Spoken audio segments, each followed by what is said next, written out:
Hi, welcome to this session on end-to-end MLOps for architects. My name is Sarah van der Moosdijk, but you can call me Moose. I'm a senior AI/ML partner solutions architect at AWS. Now, my goal for this session today is to help architects and developers, especially those of you not specialized in machine learning, to design an MLOps architecture for your organization. I will introduce the different components in an effective MLOps setup and explain why these components are necessary without diving too deep into the details which only data scientists need to know. Now, before watching this session, you should be comfortable with architecting on AWS and know how to use popular services like S3, Lambda, EventBridge, CloudFormation, and so on. If you're unfamiliar with these services, I recommend watching some of the other architecture sessions and reading up on these topics, then come back to watch this session. It will also help if you have a basic understanding of machine learning and how it works. Okay, let's look at what you can expect. I'll start off with the session with a brief overview of the challenges many companies face when deploying machine learning models and maintaining them in production. We will then briefly define MLOps before diving straight into some architecture diagrams. Specifically, I have designed the architecture diagrams according to t-shirt sizes from small to large. This will allow you to choose your starting point based on the size and maturity of your organization. And finally, I'll end the session with some advice for starting your own MLOps journey. First, I want to quickly go over the machine learning process to make sure that we're all on the same page. Normally, you'd start your machine learning process because you have a business problem which needs to be solved, and you've determined that machine learning is the correct solution. Then, a data scientist will spend quite a bit of time collecting the data required, integrating data from various sources, cleaning the data, and analyzing the data. Next, the data scientist will start the process of engineering features, training and tuning different machine learning models, and evaluating the performance of these models. And then, based on these results, the data scientist might go back to collect more data or perform additional data cleaning steps, but assuming that the models are performing well, he or she would then go ahead and deploy the model so it can be used to generate predictions. Now, the final step, and certainly a crucial one, is to monitor the model that is in production. Much like a new car, which depreciates in value as soon as you drive it off the lot, a machine learning model is out of date as soon as you've trained it. The world is constantly changing and evolving, so the older your model gets, the worse it gets at making predictions. By monitoring the quality of your model, you will know when it's time to retrain or perhaps gather new data for it. Now, every data scientist will follow a process along these lines, and when they're just starting out, this process will likely be entirely manual. But as businesses embrace machine learning across their organizations, manual workflows for building, training, deploying tend to become bottlenecks to innovation. Even a single machine learning model in production needs to be monitored, managed, and retrained to maintain the quality of its predictions. Without the right operational practices in place, these challenges can negatively impact data scientists' productivity, model performance, and costs. So to illustrate what I mean, let's take a look at some architecture diagrams. Here, I have a pretty standard data science setup. The data scientist has been given access to an AWS account with a Sagemaker Studio domain, where they can use Jupyter notebooks to develop their machine learning models. Data might be pulled from S3, RDS, Redshift, Glue, any number of data-related AWS services. The models produced by the data scientist are then stored in an S3 bucket. So far, so good. Unfortunately, this is often where it stops. Gartner estimates that only 53% of machine learning POCs actually make it into production, and there are various reasons for this. Often there's a misalignment between strategic objectives of the company and the machine learning models being built by the data scientists. There might be a lack of communication between DevOps, security, legal, IT, and the data scientists, which can also be a common challenge, blocking models from reaching production. And finally, if the company already has a few models in production, a data scientist team can struggle to maintain those existing models while also pushing out new models. But what if the model does make it into production? Let's assume the data scientist spins up a Sagemaker endpoint to host the model. And the developer of an application is able to connect to this model and generate predictions through API Gateway, connecting to a Lambda function, which calls the Sagemaker endpoint. So what challenges do you see with this architecture? Well, first, any changes to the machine learning model requires manual actions by the data scientist in the form of rerunning cells in a Jupyter notebook, right? Second, The code which the data scientist produces is stuck in these Jupyter notebooks, which are difficult to version and difficult to automate. Third, the data scientist might have forgotten to turn on autoscaling for the Sagemaker endpoint, so it cannot adjust capacity according to the number of requests coming in. And finally, there's no feedback loop. If the quality of the model deteriorates, you would only find out through complaints from disgruntled users. These are just some of the challenges which can be avoided with a proper MLOps setup. So what is MLOps? Well, MLOps is a set of operational practices to automate and standardize model building, training, deployment, monitoring, management, and governance. It can help companies streamline the end-to-end machine learning lifecycle and boost productivity of data scientists and MLOps teams while maintaining high model accuracy and enhancing security and compliance. So the key phrase in that previous definition is operational practices. MLOps, similar to DevOps, is more than just a set of technologies or services. You need the right people with the right skills, following the same standardized processes to successfully operate machine learning at scale. The technology exists to facilitate these processes and make the job easier for the people. Now, in this session, I will focus on the technology, and specifically which AWS services we can use to build a successful setup. But I want you to keep in mind that the architectures provided in this session will only work if you have the right teams, and if those teams are willing to establish and follow MLOps processes. Now, if you want to learn more about the people and process aspects of MLOps, I will include links to useful resources at the end of this session. So, without further ado, let's dive deep with some architecture diagrams. Now, MLOps can be quite complicated, with lots of features and technologies which you could choose to adopt, but you don't have to adopt all of it immediately. So to start off, I'll give you an example of a minimal MLOps setup. This would be suitable for a small company or a small data science team of 1 to 3 people working on just a couple of use cases. So let's take a look. We'll start off with the same architecture we looked at previously, only reduced in size so I can create more space on the slide. A data scientist accesses Jupyter notebooks through Sagemaker Studio, accesses data from any of various data sources, and stores any machine learning models they create in S3. One of the challenges I mentioned previously is that the code is stuck in Jupyter notebooks and can be difficult to version and automate. So the first step would be to add more versioning to this architecture. You can use code commit or any other Git-based repository to store code.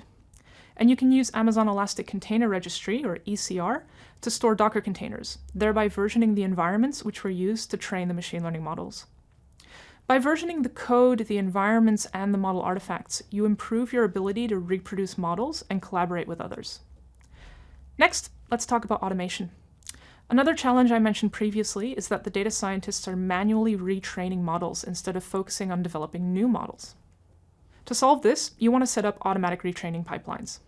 In this architecture, I use Sagemaker pipelines, but you could also use step functions or Airflow to build these repeatable workflows.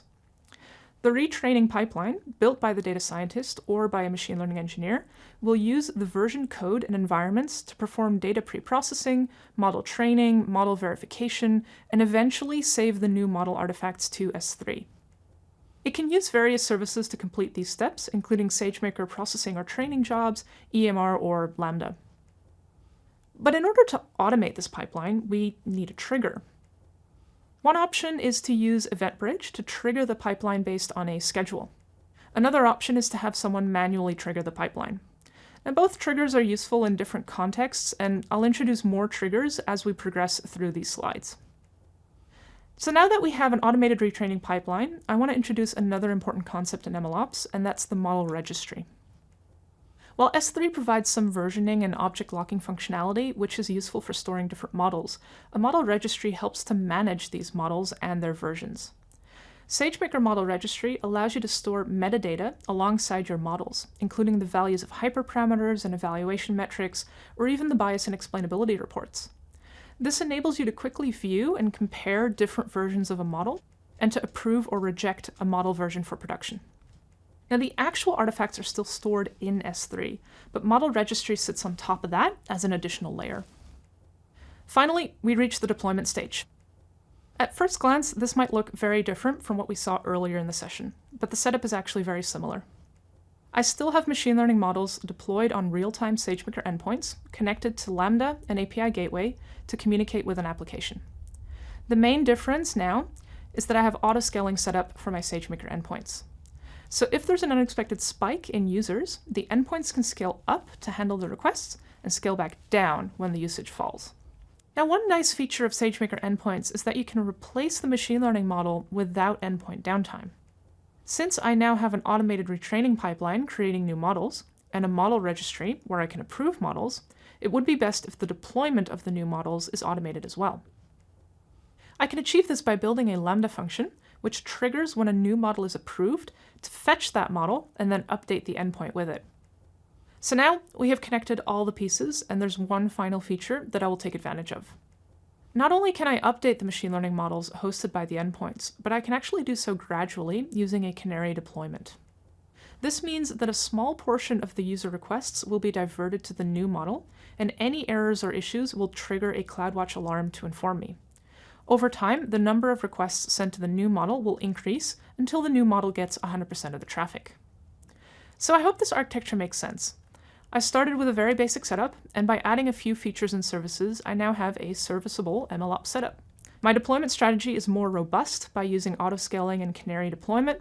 My data scientists save time by automating model training, and every artifact is properly versioned. But as your data science team grows, this architecture won't be sufficient. So let's look at a slightly more complicated architecture.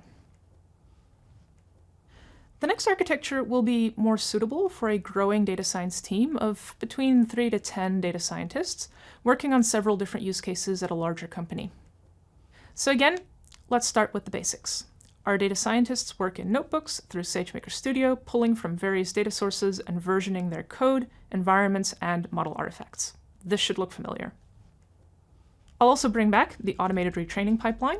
Nothing's changed here. I've only made it smaller to create more room on the slide.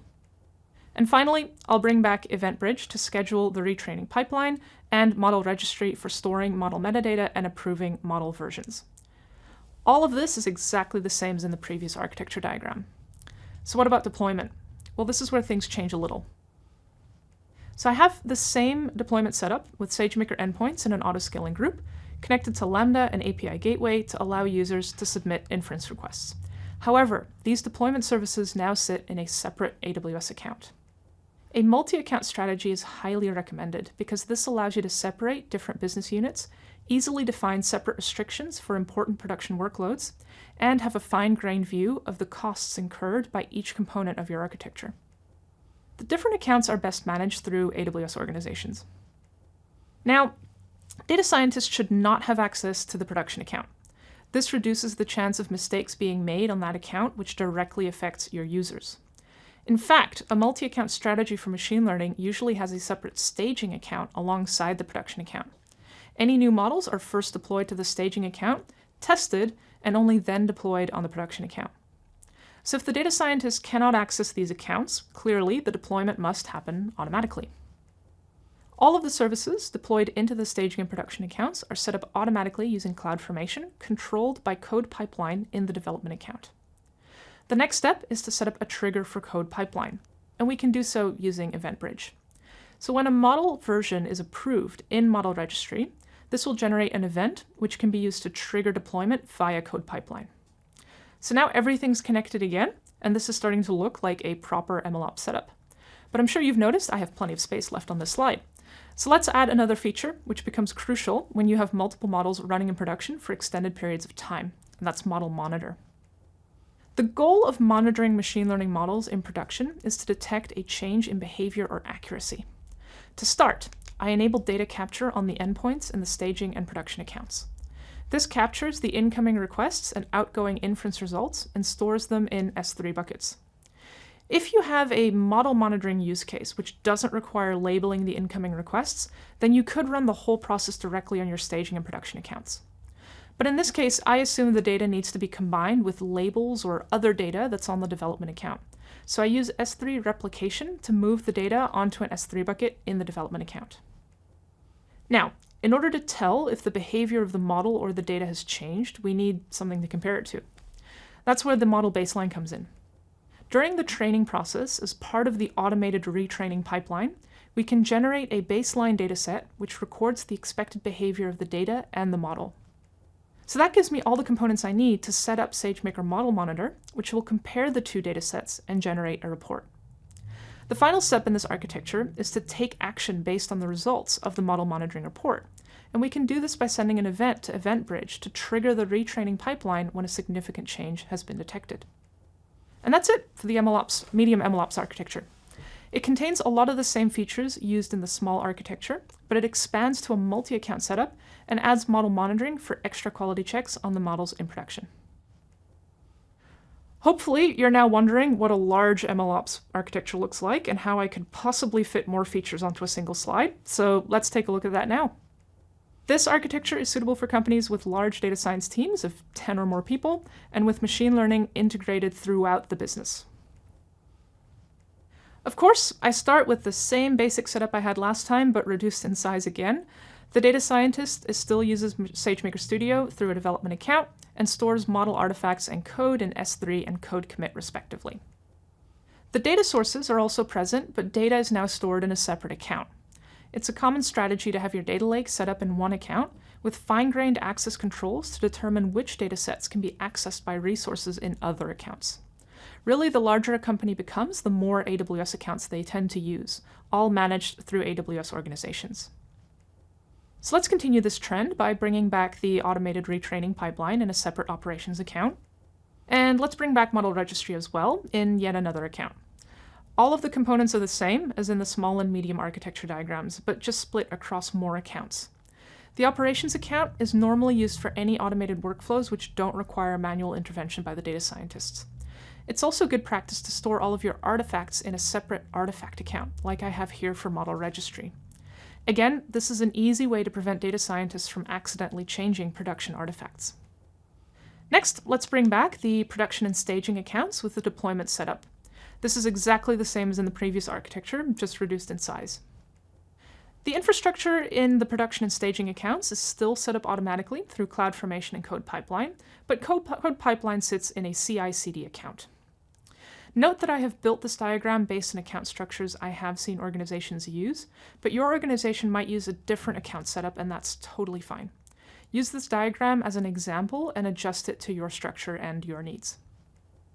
Now, let's connect our model registry to Code Pipeline by using EventBridge, exactly the same as in the previous architecture, and now we have all the pieces connected again. But I don't know if you noticed, but one of the basic building blocks is still missing in this picture. Hopefully you spotted it. ECR disappeared for a little while. So let's bring it back by placing it in the artifact account, because environments, especially production environments, are artifacts which need to be protected. There's one more change I want to make to my use of ECR here. In the previous architecture diagrams, I assumed that data scientists were building Docker containers and registering these containers in ECR manually. This process can be simplified and indeed automated using code build and code pipeline. The data scientist or machine learning engineer can still write the Docker file, but the building and registration of the container is performed automatically. This saves even more time, so data scientists can focus on what they do best. Of course, in the previous architecture, I used Model Monitor to trigger model retraining if significant changes in model behavior were detected. So let's bring that back as well, starting with the data capture in the staging and production accounts, followed by data replication into the operations account. As before, Model Monitor will need a baseline to compare performance, and the generation of this baseline can be a step in Sagemaker pipelines. Finally, I'll bring back Model Monitor to generate reports on drift and trigger retraining if necessary. This leaves us with all of the components I had in the medium MLOps diagram, but there's two more features that I want to introduce. The first is Sagemaker Feature Store, which sits in the artifact account because features are artifacts which can be reused. If you remember the basic data science workflow from the beginning of this session, data scientists will normally perform feature engineering before training a model, and it has a large impact on model performance. In large companies, there's a good chance that data scientists will be working on separate use cases which rely on the same dataset. A feature store allows data scientists to take advantage of features created by others. It reduces their workload and also ensures consistency in the features that are created from a dataset. The final component I want to introduce is Sagemaker Clarify. Clarify can be used by data scientists in the development phase to identify bias in datasets and to generate explainability reports for models. This technology is important for responsible AI. Now, similar to Model Monitor, Clarify can also be used to generate baseline bias and explainability reports, which can then be compared to the behavior of the model in the endpoint. If Clarify finds that bias is increasing or the explainability results are changing, it can trigger a retraining of the model. Now, both Feature Store and Clarify can be introduced much earlier in the medium or even the small MLOps architectures. It really depends on the needs of your business, and I hope you can use these example architectures to design an architecture which works for you. Now, the architecture diagrams in this session rely heavily on different components offered by Amazon Sagemaker. Sagemaker provides purpose-built tools and built-in integrations with other AWS services so you can adopt MLOps practices across your organization. Using Amazon Sagemaker, you can build CI/CD pipelines to reduce model management overhead, automate machine learning workflows to accelerate data preparation, model building, and model training, monitor the quality of models by automatically detecting bias, model drift, and concept drift, and automatically track lineage of code, datasets, and model artifacts for governance. But if there's one thing I want you to take away from this session, it should be this. MLOps is a journey. You don't have to immediately adopt every feature available in a complicated architecture design. Start with the basic steps to integrate versioning and automation. Evaluate all the features I introduced in this session and order them according to the needs of your business, then start adopting them as and when it's needed. The architecture diagrams I presented in this session are not the only way to implement MLOps, but I hope they'll provide some inspiration to you as an architect. So to help you get started, I've collected some useful resources and placed the links on this slide. You should be able to download a copy of these slides so you can access these links. The resources on this page will not only provide advice on the technology behind MLOps, but also on the people and processes which we discussed briefly at the start. Now, if you're interested in any other topic related to AWS Cloud, I recommend checking out Skill Builder Online Learning Center. It offers over 500 free digital courses for any level of experience. You should also consider getting certified through AWS certifications. If you enjoyed the topic of this particular session, I'd recommend checking out the Solutions Architect Associate and Professional certifications, as well as the Machine Learning Specialty certification. And that's all I have for today. Thanks for taking the time to listen to me talk about MLOps, and I hope this content helps you in upcoming projects. I just have one final request, and that's to complete the session survey. It's the only way for me to know if you enjoyed the session, and it only takes a minute. I hope you have a wonderful day and enjoy the rest of Summit.